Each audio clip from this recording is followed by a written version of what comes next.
প্রতিদিন সকালে যাবার না মাসে পাড়াটা ধরবো খালি খায় হ্যাঁ খাবই তো মাসের সিমেন্ট বালু খেয়ে নষ্ট করে হলো বাসা আচ্ছা তোমার এত টেনশন কে কি হইছে তোমার তাই তো ইফতারি বানায়া তোরে এই বছরে মরণের খাওন খাওয়াই থুইয়া আমি যে জামু সারা জীবনে কোন ছেলে হে ভাই উক্তাটা পেটটা কি করল কত রে উক্তাটা বিমার বানিয়ে যাও উক্তাটা আমি গলি না বিলা আর পার্কের বাজারে কালকে দেখেছিলেন আপনারা কি কইছিলাম যে লম্বা খেজুর আনবার নিগা আপনি বড় খেজুর চকে দেন না ওই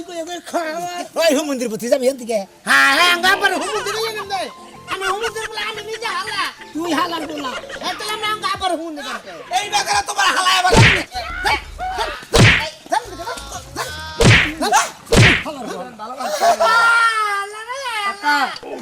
আমার বলে বাপ মাকে শোনাবি ওই তোকে বেতে আমি থাকবো না তুই বেতে থাক শুন ভাই এই এই কি করলো তুমি এটা আরে ভাই আসি ভাই করছি ভাই 100 টাকা না ভাই আমি দাম আমি জানি না দাম